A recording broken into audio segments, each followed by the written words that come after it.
Hey guys, welcome back to the channel. Today I want to do a quick video on my K&N intake versus the factory intake. I'm basically going to be testing intake air temperatures between both using my JB4 as a gauge. I'm also going to be testing the difference in boost and how much knock I'm getting with each particular intake. I'm very curious to see if the K&N is actually making a difference or not. I've always wondered. I like the way it sounds, but I want to make sure it's actually making power. If it's not making any power, I might just ditch it and go with the stock intake and maybe a drop-in filter. So basically, I'm going to show you normal driving, what the intake air temperature is, some spirited driving, sitting still, and I'll show you all that information, and then we'll swap the intakes out and see what kind of data we get when we put the factory one in, and see if there's actually a noticeable difference in either direction. So let's get to it. Okay, so now we have the K&N intake in. My intake air temperature at a cruise is roughly 96 degrees, 95 degrees at a cruise, which seems a little warm to me because it's only 77 degrees outside, so I could be sucking hot air. But the average I've seen it so far since the car's all warmed up is about 93 degrees, going 40 miles an hour. So now when I get on it, let's see what kind of boost I'm making. I'm in Map4 obviously, so I'm going to do everything equal. So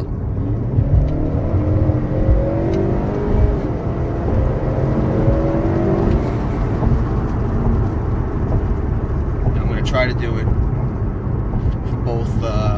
both intakes equal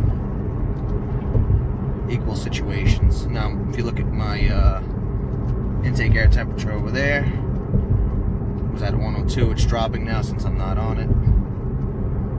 Still 75 degrees, cruising at 40, so it's dropping back to 98.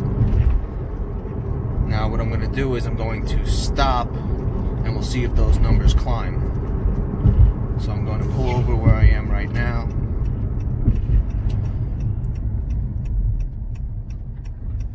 We will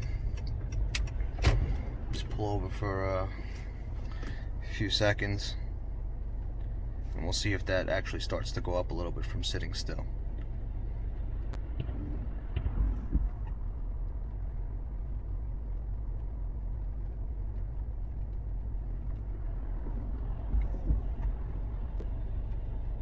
And just from sitting still, about 30 seconds already, it's gone up 4 degrees, which is a decent amount, nothing crazy, but it's a 25 degree difference than outside temperature.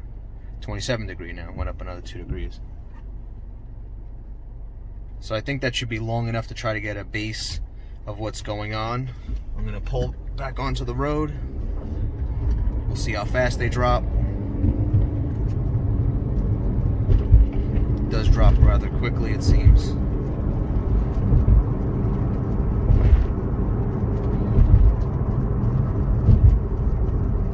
Again, doing about 40, 75 degrees. So this number should drop a little bit more, but overall it seems that it's about a 20 degree difference from outside temperature. 20 degrees higher. So I'll do another pull. We can see what kind of boost we're getting with the factory boost gauge, and we'll see if we get lower temperatures from the factory intake, if that is true or not. We'll see if maybe we get a little more boost, and we'll see, also check what the knock is while we're at it.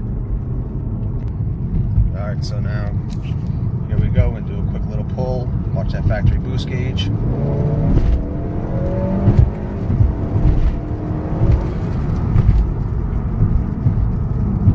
That's a pretty good pull.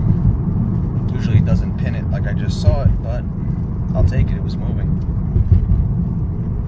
Try another one. I want to see if it's consistent or not. I'm just in automatic mode, but sport.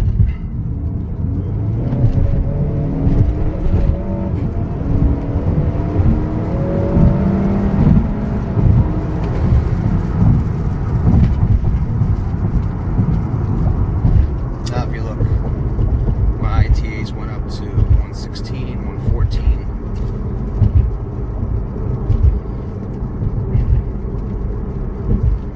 I'm noticing just from this demonstration is that this car is very sensitive to heat. On higher 80-degree days, the car does not make as much boost.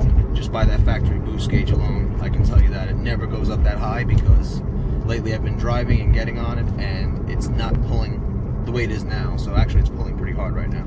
So the air temperature is really affecting it greatly. So when I put this factory intake back in, let's see if we can maybe make more boost or consistently get the same amount of boost, because the weather is really affecting this a lot. So let's swap it out and we'll continue the video.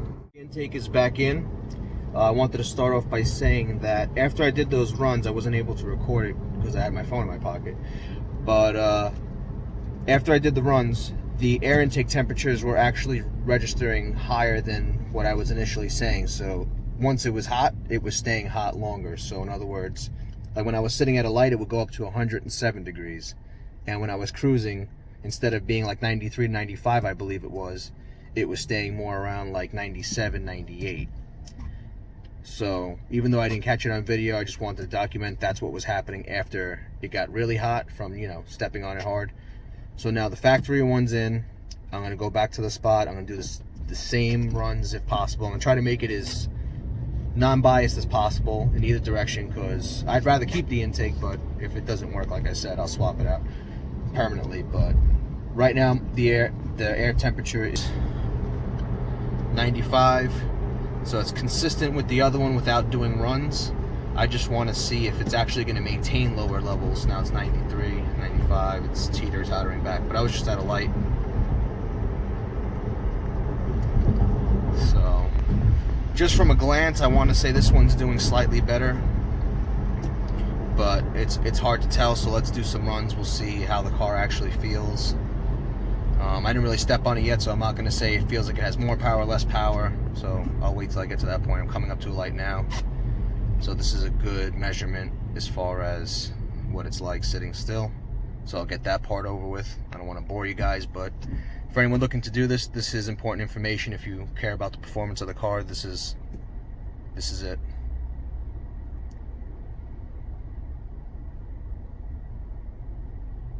So far, to me, from what I'm gathering, the temperatures go up more or less the same. Maybe slightly slower because the airbox is plastic versus metal. Metal conducts a little more heat. So, I don't know. Now I'm moving. It's already back down to 96. So I want to say this thing is actually pulling slightly colder air because of its design not being open element, which is kind of a shame, but that seems to be what's happening. I'm already back at 95. Step on it. Let's see. I'm actually showing higher boost numbers. That run right there, I only went up to 104, where one of my other ones was 111 or 116. I'm not exactly sure. I'll have to go back to the video, but you could always go back to refer to it. So now I'm back at a 50 cruise.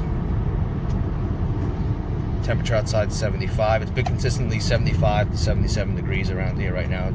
It's rainy, kind of crappy, but I'm trying to do this the best I can for you guys. Now it's back at 100 because I'm slowing down. I'm going to pause it and I'm going to do a nice pull for you. Alright, so we're going to do another 40 roll now.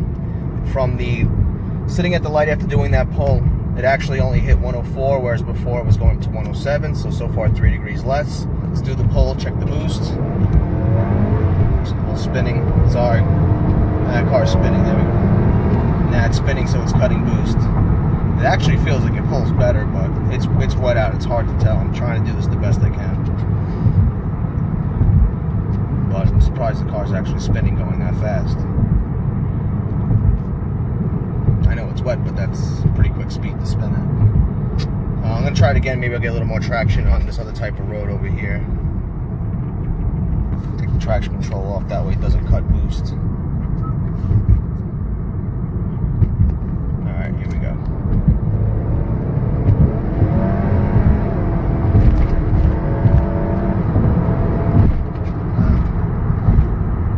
Alright, I could say without a doubt, it's pulling harder. Hit 109 after doing that.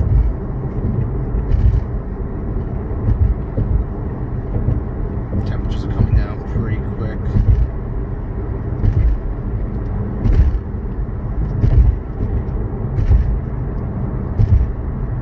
Sorry, it's already down to 100.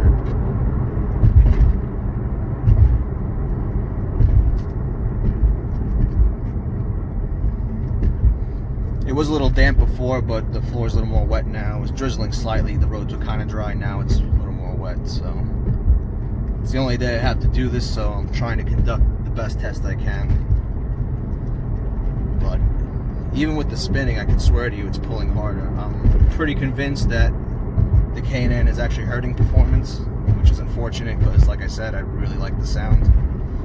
So let me do another poll and try to conclude this video, and I'll do a follow-up in like a week as well, so stay tuned for that, because after a week of driving I'll definitely know for sure. But right now, currently, I'm gonna say that this is doing better. Okay, car's just spinning. Nah, it pulls harder for sure. It's definitely just moving. Let me try to give you a shot of the JB4, how much boost it's making from here. Definitely quicker. Definitely quicker. What a shame.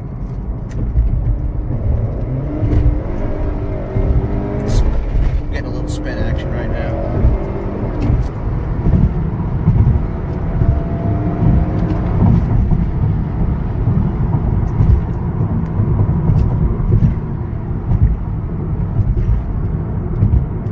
Alright, so I think that concludes the video. I'm pretty sure the factory intake is doing a better job of making power as I sit right now, tuned with the JB4, which obviously it's still probably gonna do better than in the stock form. So I hate to say it, but I don't believe in my case, or for my car, or in my situation and weather and all that, the JB4, not the JB4, I'm sorry, the K&N intake is actually helping in any way besides noise, which I actually really like the way the diverter valve sounds, but as far as performance, I actually think it's hurting. So, like I said, I'm going to report back in a week. Remember to like, comment, and subscribe. I'm going to do that follow-up video, and we can figure out which is the best intake for the car. And if I do say this one is the best one for sure, I'm just going to put a drop-in filter and call it a day. So thanks for watching, guys, and I'll see you in about a week. Take care.